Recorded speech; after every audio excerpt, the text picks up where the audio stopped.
Am I the a-hole for refusing to give my parents the peace of mind that my sister will be well cared for when they're gone? I'm 34. 10 years ago, I cut my sister out of my life after she cheated with my then fiancé. It was a 2-year-long affair that only came out when I caught them.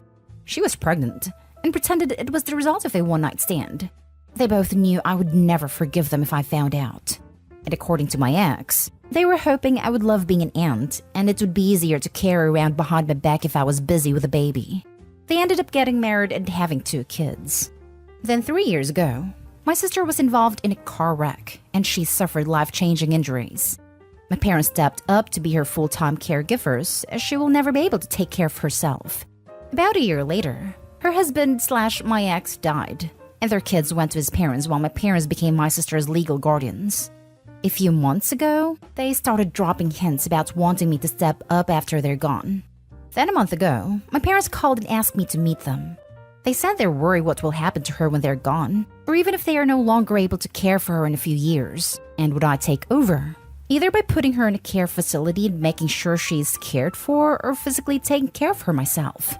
I said no, that they needed to figure something else out. But I would never do a single thing for her again, and that hadn't changed because she became disabled. They took it okay at first.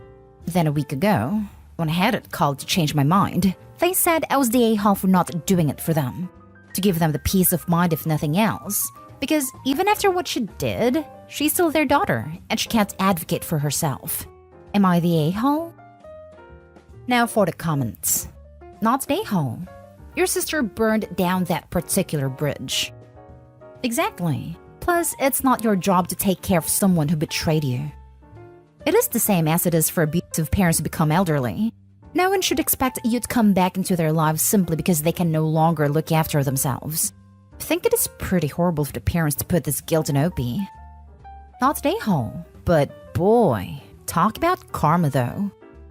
Without the backstory, it would probably be no a-holes here, because you're not required to care for siblings. Though I'd have said that would be the kind thing to do, because we all need help sometimes. / it take a village / whatever.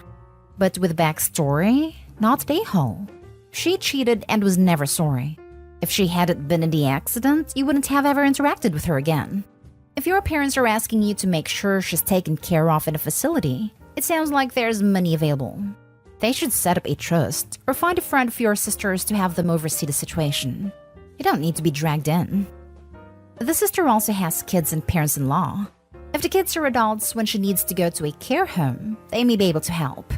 If not, or in addition, the in-laws could step in, as it involves the care of their daughter-in-law, so they're invested in the situation. Edit.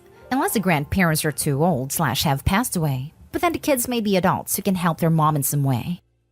Not an a-hole. They need to make arrangements now while they are able. Exactly. They can find an appropriate care home right now and get on the waiting list, because it's not something you can do quickly. Next story is titled, Am I the a-hole for kicking my brother out of my house for eating my wife's birthday cake?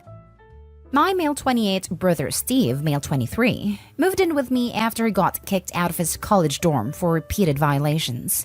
He's been staying with me, my wife, and our 6-month-old son for a couple of months now. My wife's birthday was days ago. I wanted to plan something special for her because this year has been very stressful for her. From studying to become a new mom, she barely found time for herself. I helped with all I could, but because this is her birthday, I decided to not let her burden herself with doing any work.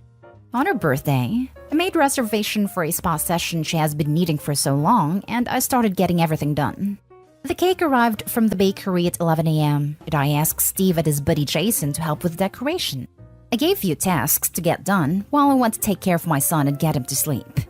About half an hour later, I came downstairs and walked into the kitchen and saw that both Steve and Jason were having large pieces of my wife's birthday cake in separate plates. I asked what the heck was going on, and Steve told me to chill. I got mad seeing the cake split in half and 2 large pieces of it were gone.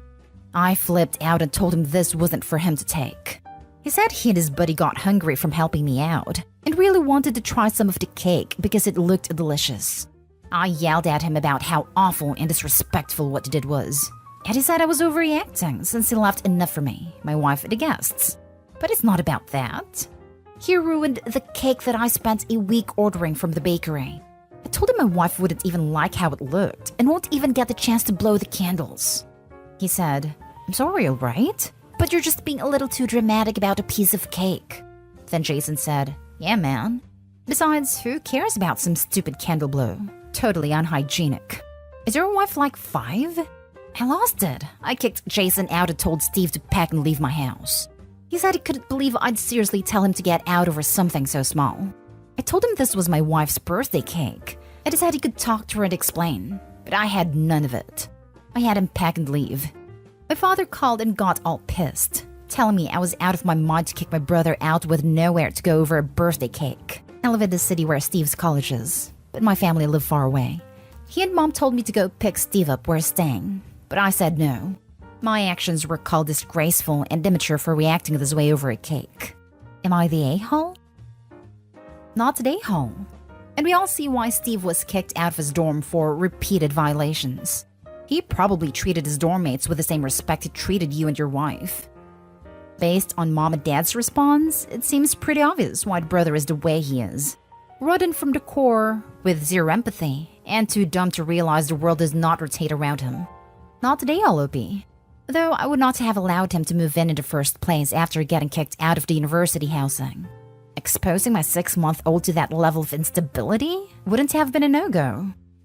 Seriously, I don't even have kids, and I'd be hesitant to take in someone who got kicked out of their dorm under those circumstances, because I'd be worried they wouldn't follow whatever house rules we might decide to set. I definitely wouldn't take them in if I had an infant or small child in the house.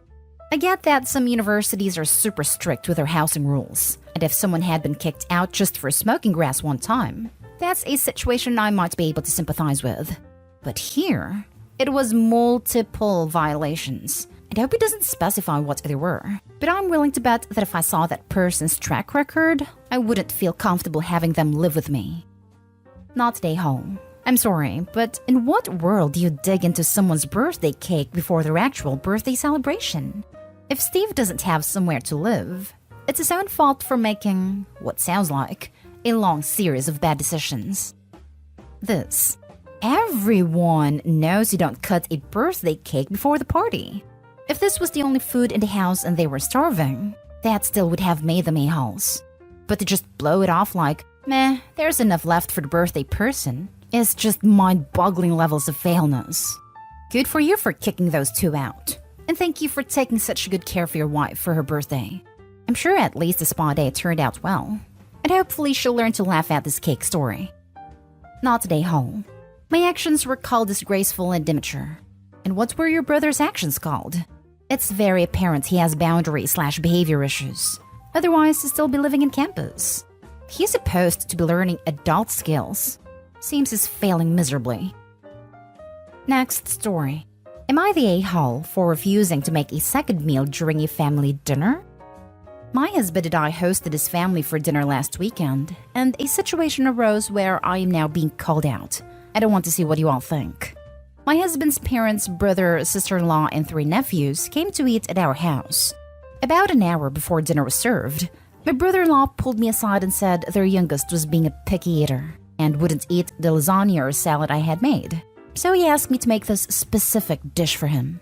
Not only was this not a quick dish, but it would take at least 3 hours to prepare. I said no, that I could throw on some fries for him, but no extra meal just for him. He told me he wanted his son to eat more than just fries, and that as the host, I should go the extra mile to make sure everyone has something. The dish? Chicken tenders and fries. Just fancied up and had a homemade ketchup accompaniment. The last time we saw the kid for dinner, he was eating spicy noodles and veggies. But now, all he eats is McDonald's or these homemade fries and tenders.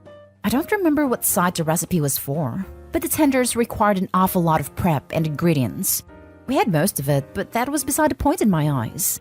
The whole dinner was tense because my husband's brother was pissed at me. The youngest didn't eat a single thing and demanded McDonald's because he was hungry and turned his nose up at fries. Then my husband and his brother ended up fighting because he disrespected me, and my husband wasn't having any of it.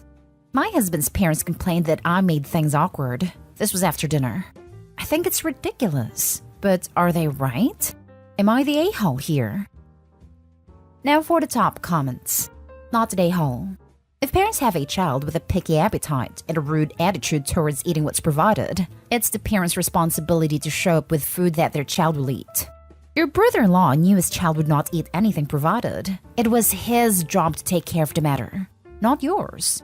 This kid is doing a great job of training his parents to jump when he says jump. But that doesn't mean that you have to join the same obedience school. My brother-in-law definitely blew me away with a request. The thing is, there was no warning ahead or anything. Because I don't mind if he didn't want lasagna. But to expect me to make a second meal an hour before dinner being served is so damn rude to me. It is rude. And what's worse is that he then doubled down on making you and everyone else uncomfortable before having a full-scale fight with your husband. Your brother-in-law owes you an apology. Not that I think you'll get one. I don't think you should enable them or help spoil the kid by making special accommodations. As parents, we should be teaching our children to be mindful and respectful. I remember some etiquette classes I had. The polite way is always to show appreciation to your host. I just can't conceive parents who would demand a special meal be cooked for their kid at somebody else's house. This rude behavior is so out of line, in so many levels. Not today, home. What an entitled bunch. I would not invite them again. Imagine people come for free food, and the guests are entitled enough to be mad for not making 10 different types of food. I mean, at least let Opie know early. Not today, home. They could have brought the meal for him and heated it up. They just want to be a-holes and make you serve them. Now for the last story. Would I be the a-hole if I asked my grieving sister to leave the house she used to live in with her late husband? I'm female 30, currently pregnant. I have a sister, Emma, 48, who lost her husband to the big sea last year. Emma was and still is completely devastated by her husband's death. And when he passed in May, she immediately wanted to get rid of their house.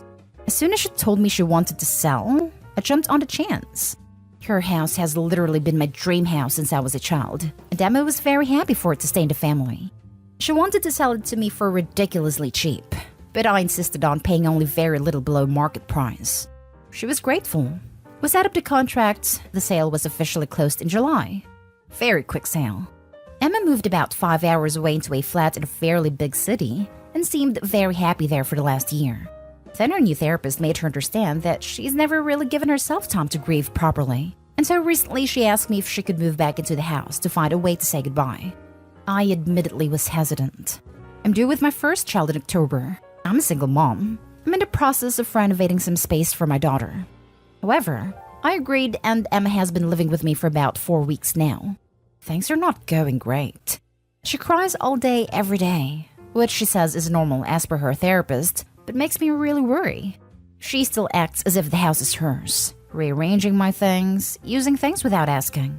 She keeps locking my cat in rooms because she doesn't like him. I overheard her on the phone with a friend saying she was excited for my daughter to arrive because it'll mean she'll have the house to herself for a few weeks. When I confronted her, she said, "Aren't you moving in with mom for a few weeks so she can help?" I told her no. In fact, my mother-in-law would be staying with me. Max doesn't want to be involved, but his mom does, however. And she's the sweetest, because mom is over 70 and physically can't do it anymore. Emma has been really weird since then, acting as if I wronged her somehow. When I asked her how long she'd be staying, she had no answer. I'm thinking of asking her to move out soon, so I can prepare for my child, but my parents have warned me against it, because Emma's still so fragile. And even my friend said that it really didn't feel right to throw out a grieving person who so obviously needs help. So would I be the a-hole? Edit. People are overwhelmingly implying my sister is being malicious, and I want to make it very clear that she isn't. My sister is not a horrible, mean-spirited person who just wants her home back. That's not it at all, and I would ask you to please stop inferring that.